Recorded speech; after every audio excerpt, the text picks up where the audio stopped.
ही का तमाम ये कम्बोज है, कैसा ही रंगो रूप है, पैसा ही माल है। नमस्कार, स्वागत है आप सभी का आपके पसंदीदा कार्यक्रम मनी सेंट्रल में। मैं हूं विपुल सिंह। हर रोज हम तमाम खबरें आपके लिए लेकर के आते हैं जो कि आपके जेब से जुड़ी होती हुई, देश की अर्थव्यवस्था से जुड़ी हुई होती हैं और उसका असर किस तरीके से पड़ेगा, इसका विश्लेषण हमारे साथ करते हैं मनी 9 के संपादक अंशुमान तिवारी जी। अंशुमान सर, बहुत बहुत स्वागत है आपका कार्यक्रम में। तो आज के कार्यक्रम का आगाज़ करें, सबसे पहले ये समझ लेते हैं कि आज किन महत्वपूर्ण, किन बड़ी खबरों पर हमारी पैनी निगाह रहेगी, किनका हम विश्लेषण करने वाले हैं। तो सबसे पहली खबर जिस पर हम लगातार बहुत पैनी निगाह बनाए हुए हैं वो है मानसून की दोहरी मार। जी हाँ, मानसून की दोहरी मार देखने को मिल रही है और किसान इसमें सबसे ज़्यादा पिसते दिखाई दे रहे हैं। किस तरीके का नुकसान हो रहा है, इस पर हम विस्तार से आज बातचीत करेंगे और साथ ही साथ अपडेट भी आपको बताएंगे जो इस समय देखने को मिल रहा है। साथ ही साथ थोक में बिकेगी सरकारी कंपनियों में हिस्सेदारी। जी हाँ, जिस तरीके से हम देख रहे हैं कि बाजार में तेजी है, तो एक बार फिर से सरकार जो है मन बना रही है कई सारी कंपनियों को लेकर के बिकवाली करने की, उनमें हिस्सा बेचने के लिए। कौन सी वो कंपनियां हैं, डिटेल में समझेंगे।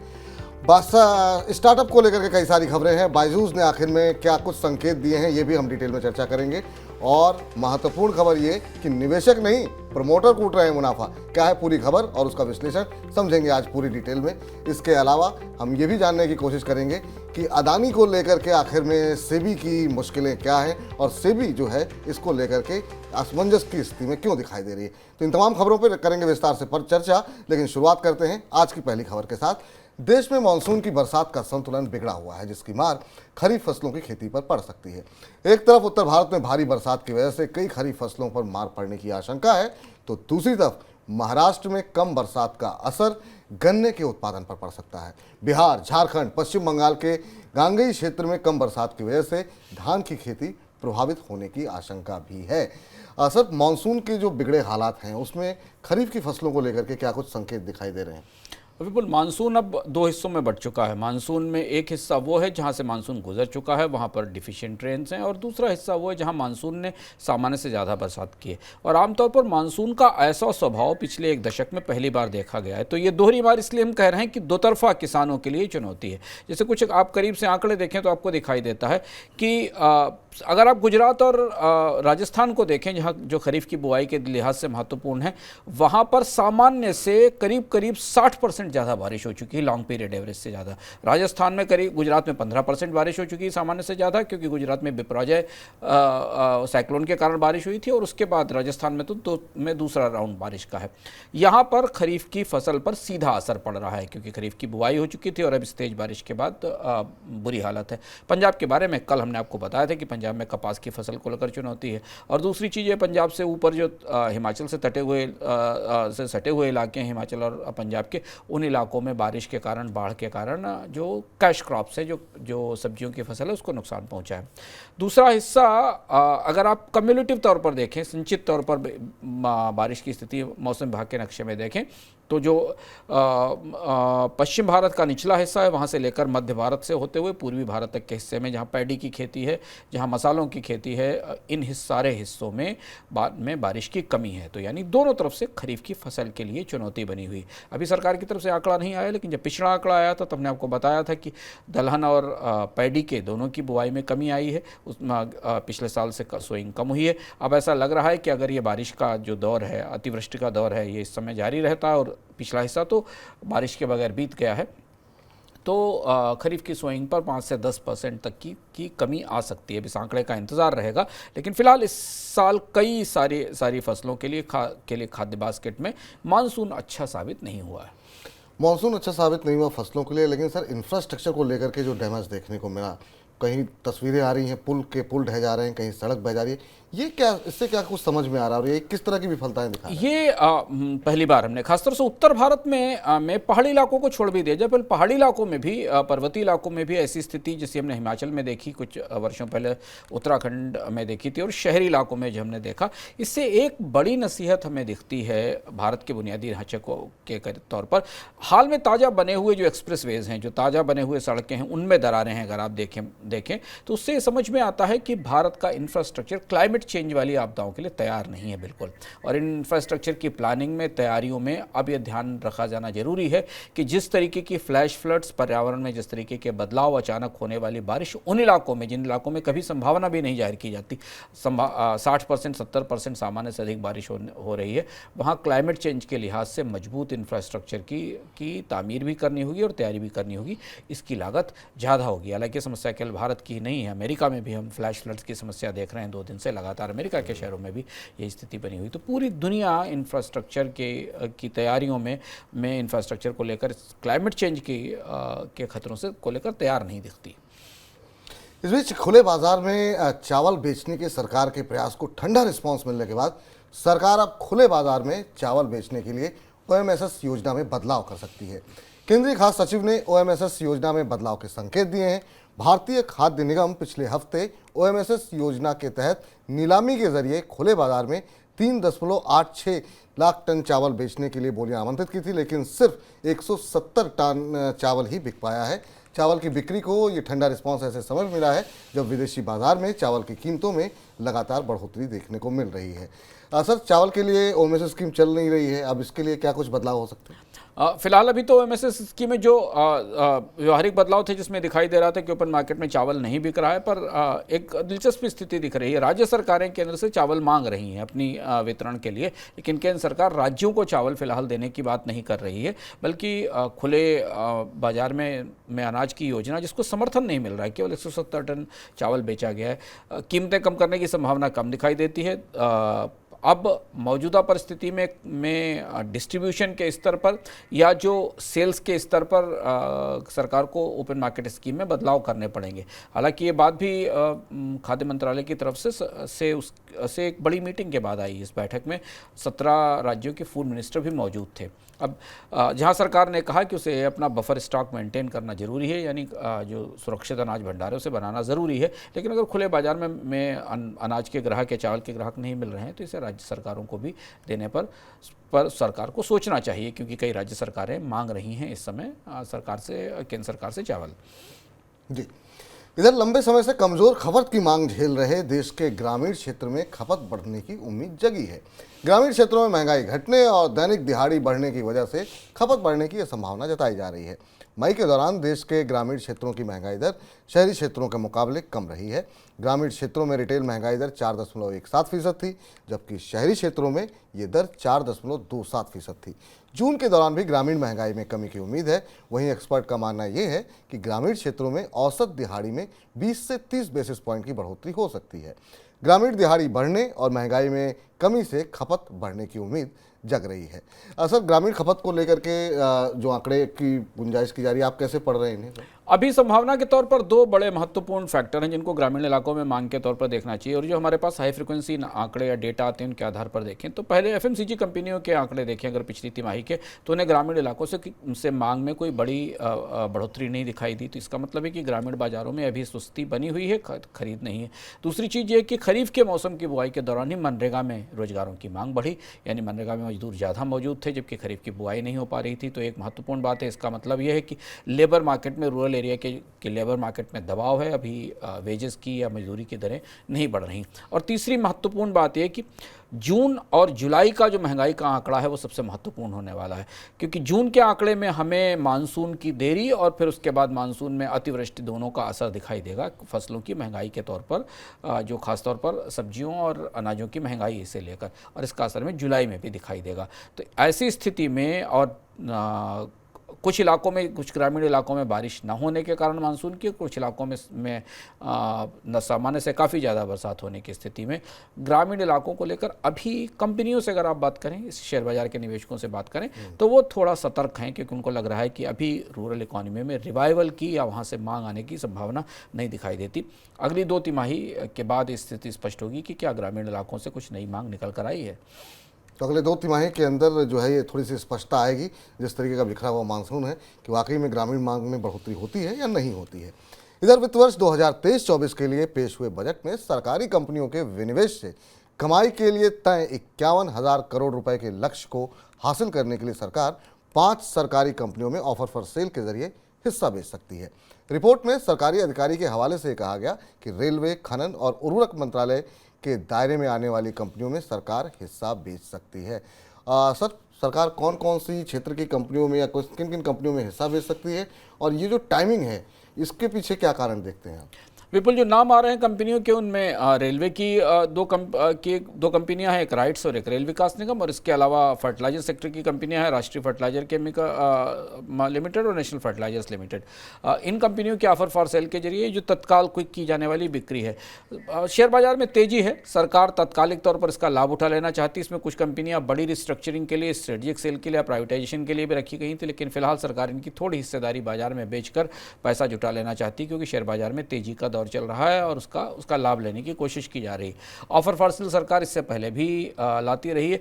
इसमें खासतौर से जो राइट्स का ऑफर फॉर सेल है वो महत्वपूर्ण होगा देखने वाला, क्योंकि राइट्स के जरिए आए हुए पैसे को शायद रेलवे के काम में भी लाया जाएगा।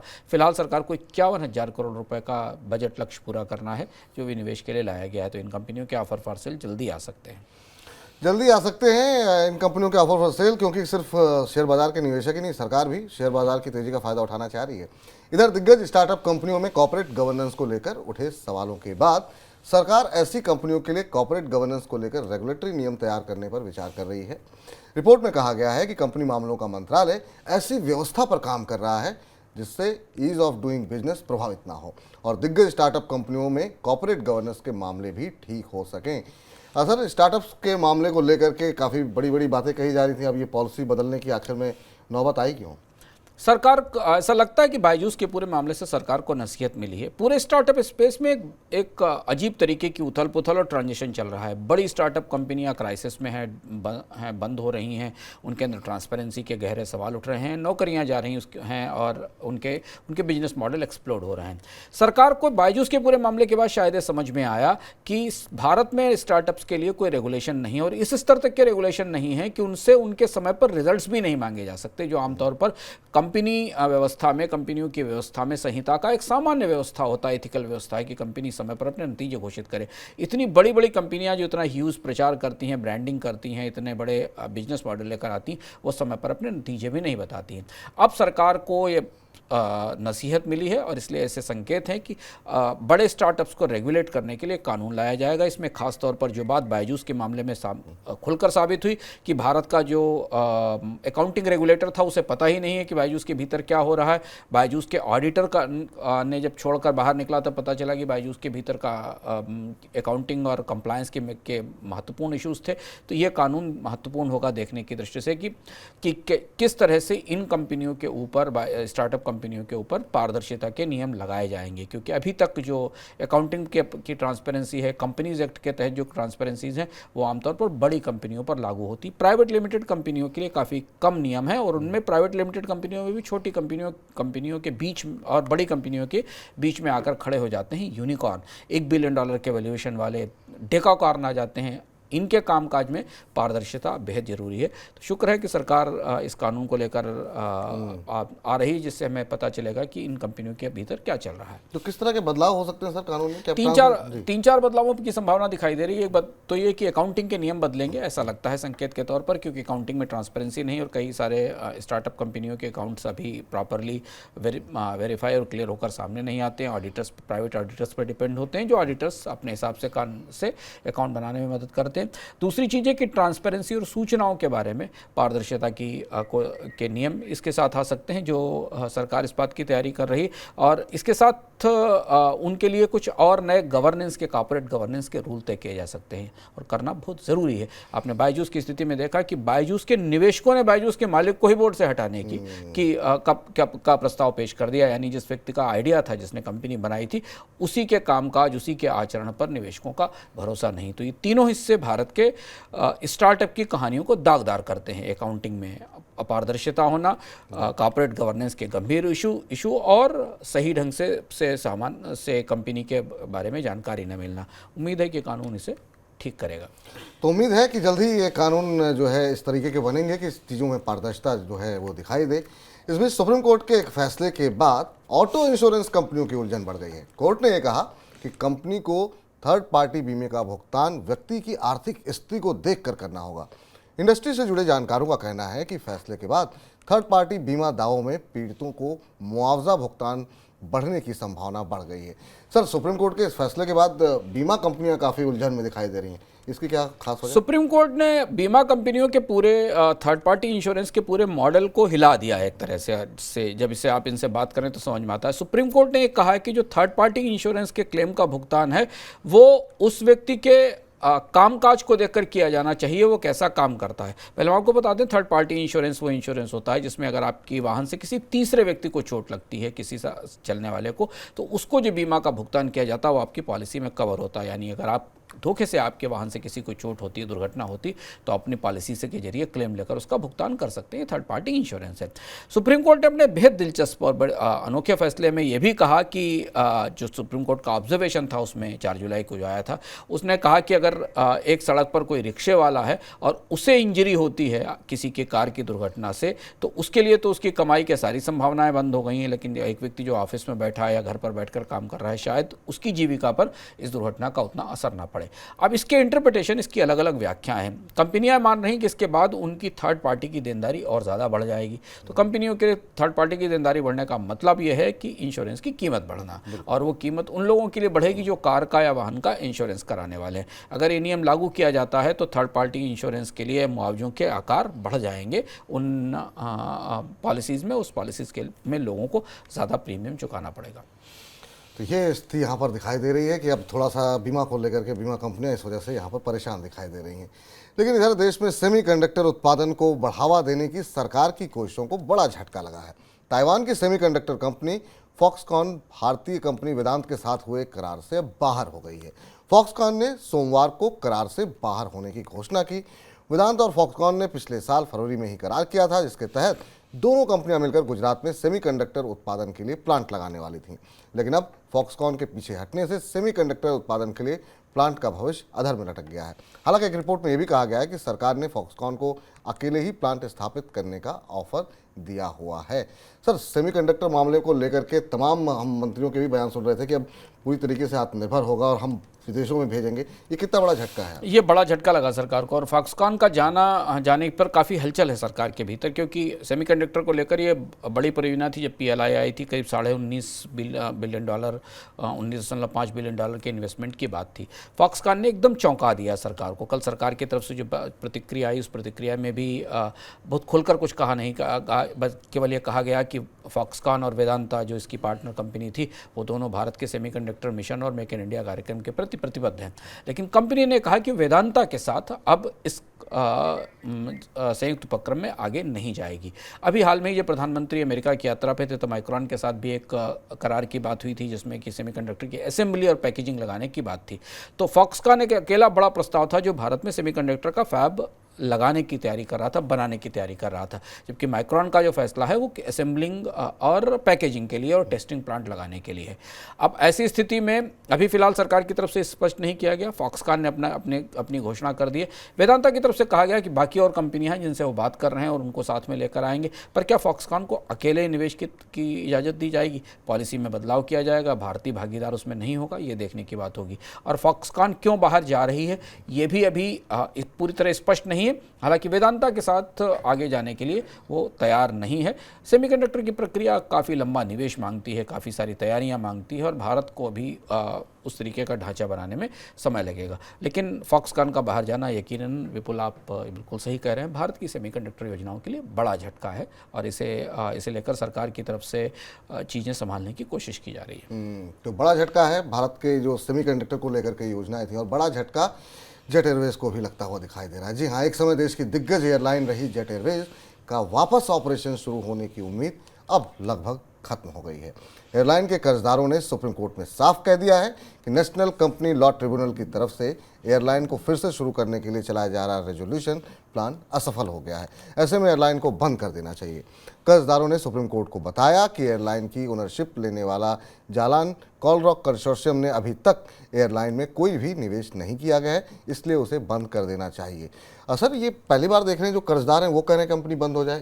कर्जदारों को क्या फायदा? कर्जदार फंसे हुए हैं इसमें, दबाव बनाने की कोशिश है, क्योंकि जो जालान कॉरलॉक कंसोर्टियम है, जिस कंसोर्टियम ने जेट एयरवेज इसके लिए बिड किया तो इसे चलाने की बात की थी। ये सही बात है, उसने कोई निवेश नहीं किया है। और कमेटी ऑफ क्रेडिटर्स लगातार जो ट्रिब्यूनल में तारीखें बढ़ती जा रही हैं, जो तारीख पर तारीख मिल रही है, उसको लेकर फ्रस्ट्रेटेड दिखाई दे रहे हैं और इसलिए उन्होंने खुद एनसीएलटी से कहा है कि इस कंपनी को वाइंड अप कर देना चाहिए।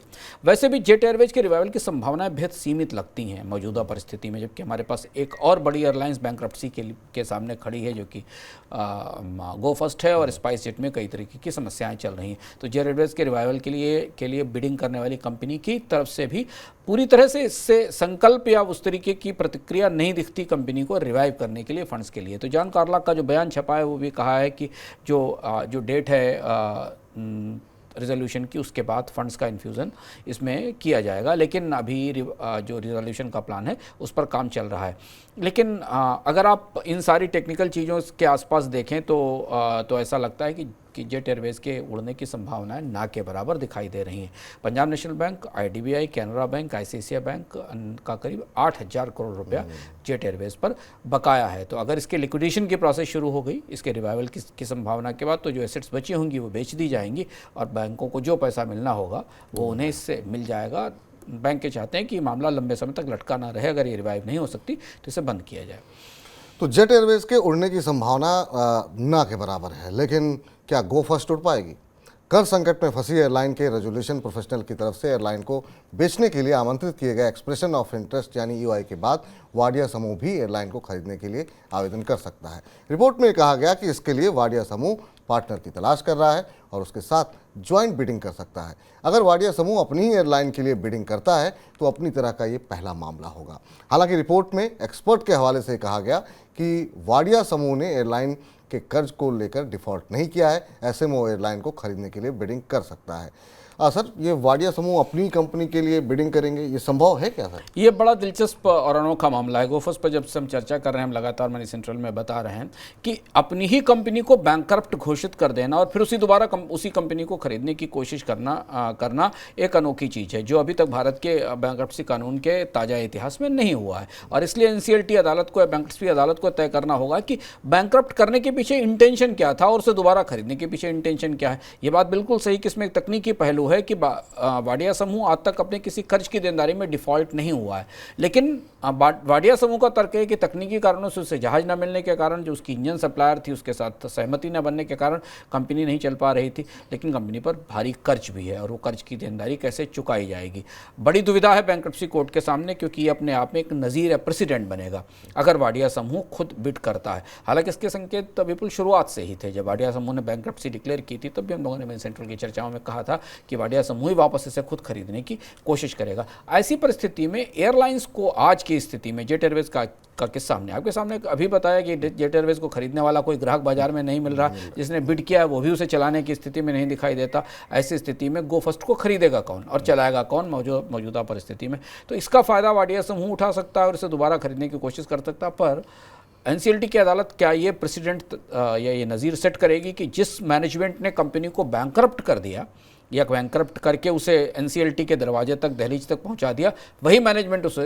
दोबारा लेने की कोशिश करेगा? इसलिए शायद ये पेशबंदी की जा रही कि किसी दूसरे पार्टनर के साथ, जैसा वाडिया समूह ने कहा, किसी दूसरे पार्टनर को बीच में लाकर एयरलाइंस को शुरू किया जाए। दिलचस्प मामला है। फिलहाल गो फर्स्ट के उड़ने की तारीख अभी तक स्पष्ट नहीं हो पाई है, लगातार आगे बढ़ रही है। तो बड़ा ही दिलचस्प और कन्फ्यूजिंग मामला ये सिर्फ देखने को मिल रहा है, लेकिन कन्फ्यूजिंग मामला सिर्फ यहाँ पर जो है अदानी समूह को लेकर के भी देखने को मिल रहा है। जी हाँ, यहाँ पर कैपिटल मार्केट रेगुलेटर सेबी की तरफ से कन्फ्यूजन आ रहा है। अदानी मामले पर सुप्रीम कोर्ट में दाखिल हलफनामे में कहा गया कि विदेशी फंड्स की ओनरशिप का पता करने के लिए सेबी ने 2019 के दौरान नियमों में जो बदलाव किया था उसमें ओनरशिप का पता करने में कोई दिक्कत नहीं आती। सेबी ने अपने हलफनामे में ये भी बताया कि वो पुराने नियम के तहत विदेशी फंड की ओनरशिप का पता करना मुश्किल होता था। अदानी मामले पर सुप्रीम कोर्ट के पैनल ने सेबी की तरफ से 2019 में हुए नियम बदलाव को लेकर सवाल उठाए थे। सर, बड़ा कंफ्यूजिंग सा मामला यहाँ पर भी थोड़ा सा देखने को मिला। क्या कुछ कह रहा है सेबी का जो हलफनामा दिया गया? ये हलफनामा काफ़ी दिलचस्प है। वरुण सरकार ने जो सुप्रीम कोर्ट ने जो अपनी तरफ से कमेटी बनाई थी उसमें 2 जांच शुरू की थी, एक सेबी की तरफ से और एक अपनी कमेटी की रिपोर्ट आ गई। सेबी ने अपने हलफनामे में 2 तरीके की बातें कही और दोनों बातें एक दूसरे से थोड़ा सा अंतर विरोध रखती हैं। आपको याद होगा कि सुप्रीम कोर्ट की कमेटी ने ये कहा था कि यह तय करना मुश्किल है कि अडानी समूह के के स्टॉक्स में हिंडनबर्ग की रिपोर्ट आने के बाद जो तेज गिरावट आई उसमें कोई किसी तरीके की अनियमितता हुई थी, ये तय करना मुश्किल है। पर उसके साथ उस कमेटी ने यह भी कहा था कि 2019 में सेबी ने जो कानून बदला था उस आधार पर यह जांचना मुश्किल है कि विदेश से आने वाला पैसा किसका था और उसके पीछे कौन लोग खड़े हैं। अब ये एक तरीके से सेबी के कानून के बदलाव की तरफ इशारा था और सेबी के कामकाज पर सवाल थे। सेबी ने अपने जवाब में कहा है कि नहीं, 2019 का कानून ठीक था, उसमें कोई बदलाव नहीं था और इसके बाद जो बेनिफिशरीज हैं, ये जो बाजार में निवेश कर रहे हैं एफपीआई के पीछे खड़े हुए लोग, उनको आइडेंटिफाई करना कठिन नहीं है। अब देखिए, दो अलग अलग चीज़ें। सुप्रीम कोर्ट की कमेटी ये मान रही कि सेबी ने ऐसा कानून बना दिया जिससे वो जांच ही नहीं सकता कि अडानी समूह में बाहर से किसका पैसा आया था। सेबी ने इसको नकारा। सेबी ने कहा कि नहीं, ऐसा नहीं है, 2019 के कानून के आधार पर हम जांच हम जांच सकते हैं, उसमें हमारे लिए जांच मुश्किल नहीं हुई। पर इसके साथ ही सेबी ने यह भी कहा कि कई सारे लेकिन इस जांच को इतने कम समय में, इतने स्ट्रेट टाइम फ्रेम में नहीं किया जा सकता, यानी इसके लिए अलग से समय की ज़रूरत है। अब ये दोनों चीज़ें एक दूसरे के लिए अंतर विरोधी हैं। सेबी मान रहा कि उसके पास कानून चुस्त दुरुस्त हैं और वो जान सकते हैं कि आखिर अडानी समूह में बाहर से किन का पैसा आया था, बट वो ये भी कह रहा है कि इसे जांचने में उसे समय लगेगा, उसे वक्त लगेगा। अब ये दिलचस्प मामला भी सुप्रीम कोर्ट में इस पर बहस चलेगी, पर सेबी का जो 40-45 पेज का हलफनामा है, इस हलफनामे के आधार पर शायद सुप्रीम कोर्ट अपना ऑब्जर्वेशन या फैसला देगी। सुप्रीम कोर्ट से सेबी ने कहा है कि उसे उचित ऑर्डर चाहिए ताकि इस जांच को वो पूरा कर सके। ध्यान रखने की वजह है कि सेबी ये हलफनामा लेकर क्यों गई है कि सेबी को 14 अगस्त तक जांच की फाइनल रिपोर्ट पेश करनी है। पूरे मामले का जो भीतर से लबोलुआब है वो निकल रहा है कि सेबी के पास अभी इस जांच में बताने के लिए शायद कुछ नहीं है, किसी नतीजे पर जांच नहीं पहुंची है, इसलिए सेबी इस पूरे मामले में थोड़ा समय और चाहता है। तो क्या सुप्रीम कोर्ट समय देगा? क्योंकि सुप्रीम कोर्ट ने पिछली बार सेबी ने 6 महीने का समय मांगा था, सेबी को कुल 14 अगस्त तक का समय दिया था। सुप्रीम कोर्ट क्या कहता है और क्या सेबी की जाँच की इस रिपोर्ट के ऊपर सेबी क्या टिप्पणी करता है, इस पर यह काफ़ी महत्वपूर्ण होगा क्योंकि इसका असर हमें अडानी हिंडनबर्ग के पूरे मामले पर दिखाई देगा। तो इस खबर का विश्लेषण भी आने वाले दिनों में हम करेंगे जैसे ही इस पर कोई अपडेट आती है, लेकिन पूरा मामला काफ़ी दिलचस्प होता हुआ दिखाई दे रहा है। लेकिन अब रुक कर लेते हैं आज की सबसे बड़ी खबर का।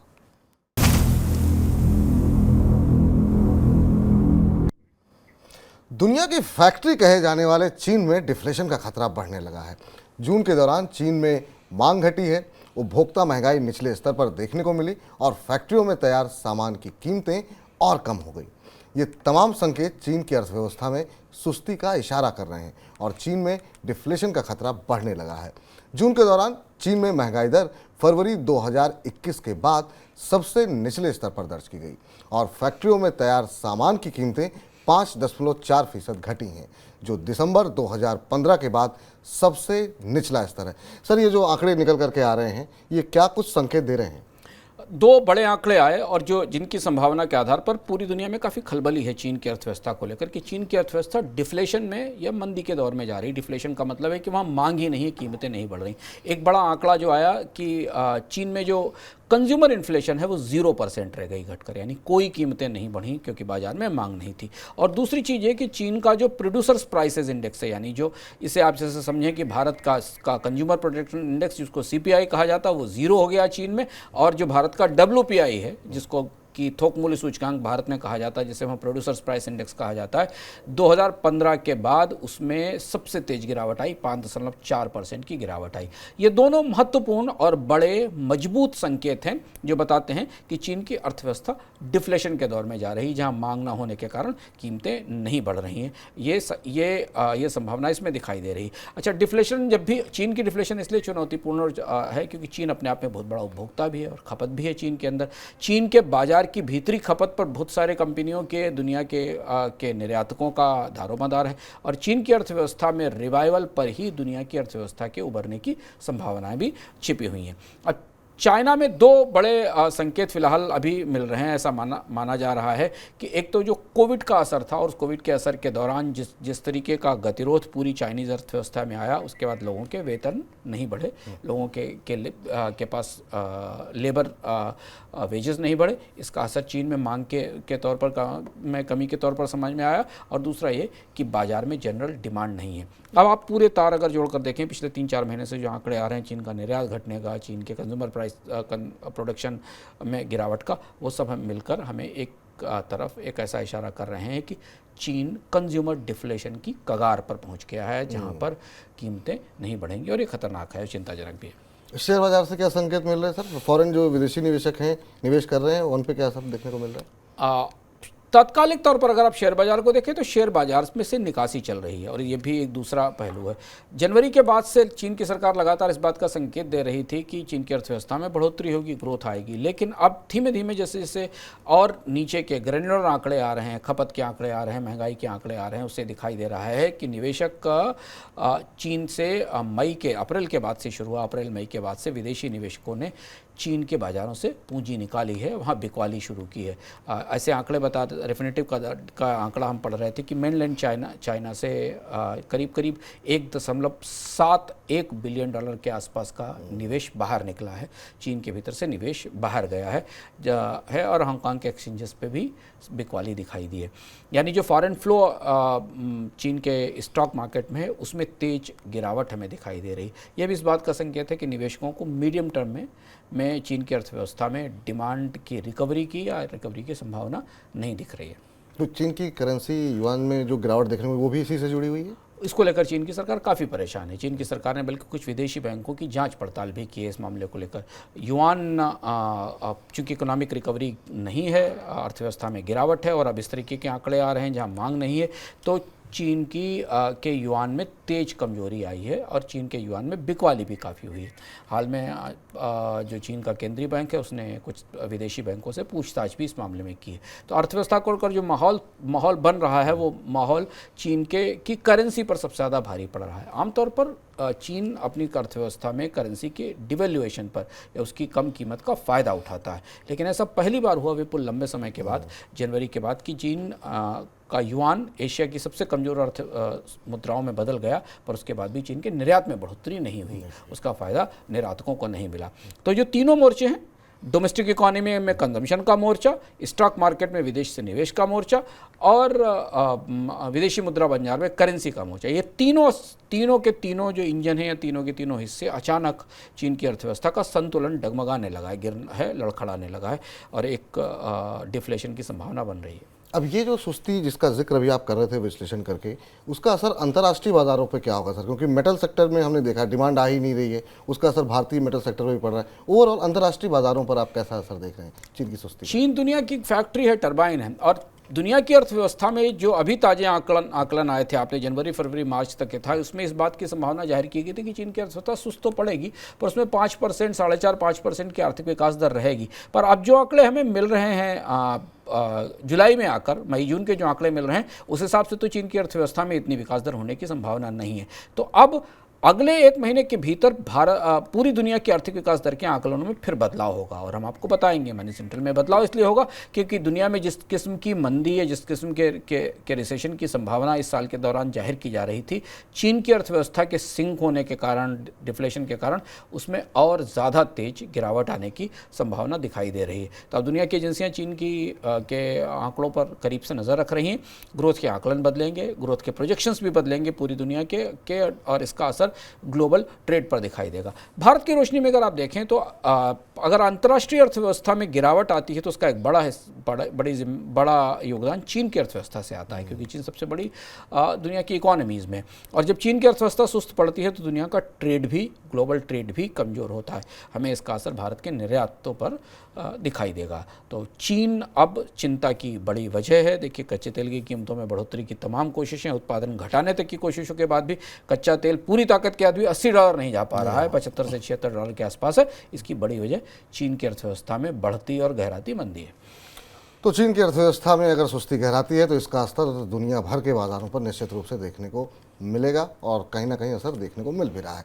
लेकिन इन सब के बीच में शेयर बाजार में जो तेज़ी देखने को मिली उसका फ़ायदा छोटी कंपनियों के प्रमोटर्स उठाने की कोशिश कर रहे हैं।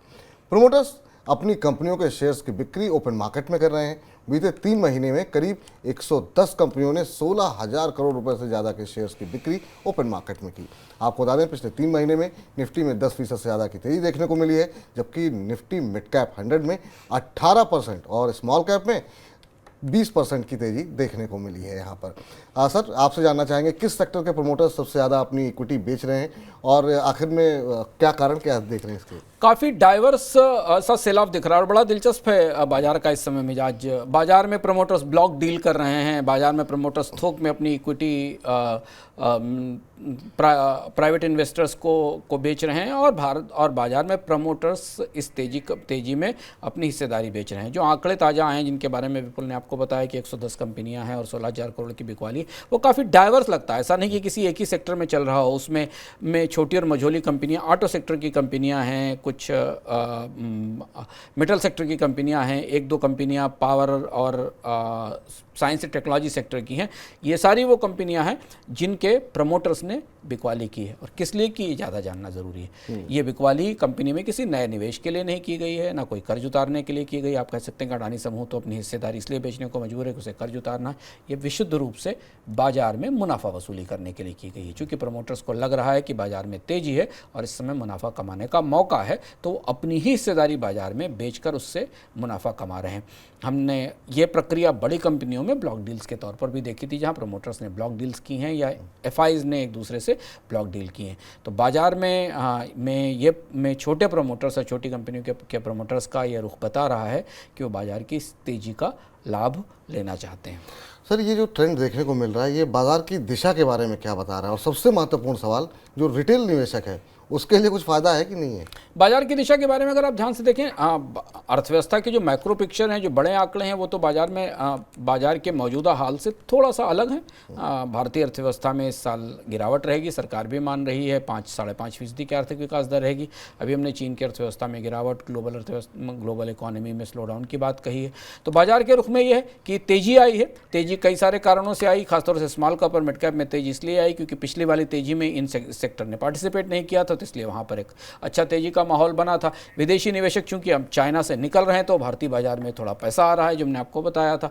ऐसी स्थिति में इनमें ये ठीक ठाक कमाई का मौका है प्रमोटर्स के लिए, और प्रमोटर्स उस कमाई के मौके को नहीं चूक रहे हैं। छोटे निवेशकों की दुविधा ये होती है कि जब बाजार चढ़ रहा होता है तो उनको लगता है कि और चढ़ेगा, ऊपर जाएगा। तो आप भी समझदारी दिखाइए, जब प्रमोटर जिस कंपनी का शेयर आपने खरीद रखा, उसका प्रमोटर ही मुनाफा वसूली कर रहा है, पैसा निकाल रहा है, तो आप किस बात का इंतजार कर रहे हैं? शेयर बाजार में मुनाफा कमाने के लिए शेयर बेचना भी जरूरी होता है और वहाँ से निकलना भी ज़रूरी होता है। और ये ऐसा मौका है जब बाजार में बनी हुई रैली में आप अच्छे तरीके से प्रॉफिट बुक कर सकते हैं और अगले करेक्शन में बाजार में दोबारा एंटर कर सकते हैं। कम से कम प्रमोटर्स तो ऐसा कर ही रहे हैं, और ऐसी स्थिति में छोटे निवेशकों को प्रमोटर्स की तरफ देखना चाहिए।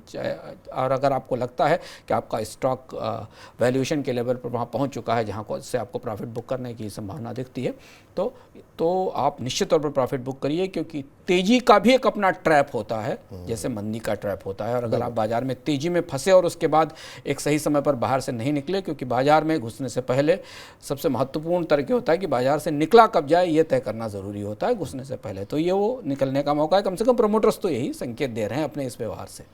तो सही समय पर अपना मुनाफा ज़रूर बुक करें, और सही समय पर एग्जिट करने की क्या रणनीति होती है, इस पर हमने विस्तार से हमारे खास शो फॉर्मूला गुरु में विस्तारपूर्वक चर्चा की हुई है। तो वो आप जान सकते हैं कि आखिर में निकलने का शेयर से सही समय क्या होता है। तो यहाँ पर आपको जहाँ पर अब लगे कि आपको मुनाफा बुक करना चाहिए, अच्छे रिटर्न मिल रहे हैं, मुनाफा जरूर बुक करते रहिए। लेकिन कुछ और बड़ी खबरें हैं, उन पर डालते हैं झटपट खबरों में।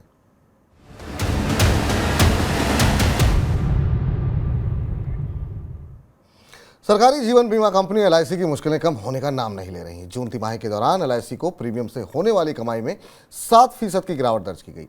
एलआईसी की ये कमाई ऐसे समय घटी है जब प्राइवेट जीवन बीमा कंपनियों की कमाई में बढ़ोतरी हुई है। जून तिमाही के दौरान एलआईसी को प्रीमियम से 44,837 करोड़ रुपए की कमाई हुई। पिछले साल जून तिमाही में ये आंकड़ा 48,000 करोड़ रुपए के ऊपर था। इधर उत्तर प्रदेश के 17 नगर निगमों में हाउस टैक्स और लाइसेंस शुल्क में बढ़ोतरी हो सकती है। निगमों की आर्थिक सेहत को सुधारने के लिए राज्य सरकार टैक्स बढ़ाने पर विचार कर रही है। राज्य के सभी नगर निगम घाटे में चल रहे हैं और कर्ज के बोझ में दबे हुए हैं। अकेले लखनऊ नगर निगम पर ही 300 करोड़ रुपए का कर्ज है। ऐसे में निगमों को घाटे से उबारने के लिए सरकार टैक्स बढ़ाने पर विचार कर रही है। इसके अलावा स्टार्टअप सेक्टर से 2 खबरें निकल करके आई हैं। पहली खबर है कि on demand delivery app Dunzo ने अपने कर्मचारियों का 50% वेतन रोक दिया है। कंपनी का कहना है कि बाकी वेतन के भुगतान का बाद में किया जाएगा। और इसके अलावा खबर यह भी है कि hobby learning platform front row बंद हो गया है। टेक क्रंच की रिपोर्ट के मुताबिक फ्रंट रो ने अपने 90% कर्मचारियों को 2 चरणों में निकाल दिया है।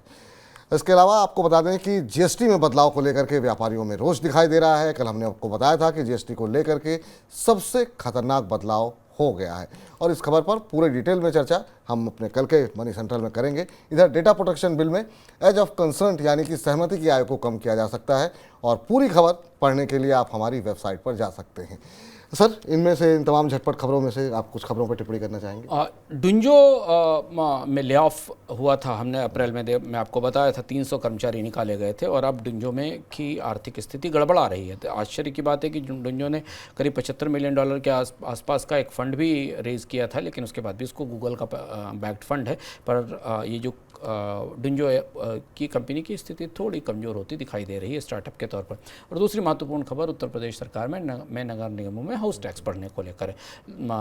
नगर निगमों की हालत, आर्थिक स्थिति बेहद खस्ता है और इसलिए अब हाउस टैक्स बढ़ने का दौर शुरू हो रहा है, क्योंकि सरकारें इन नगर निगमों को चलाने के लिए एक सीमा से अधिक फंड्स नहीं दे सकती। तो अगर आप उत्तर प्रदेश के किसी शहर में रहते हैं तो हो सकता है थोड़े समय बाद आपको पता चले कि आपके शहर में हाउस टैक्स बढ़ा दिया गया है।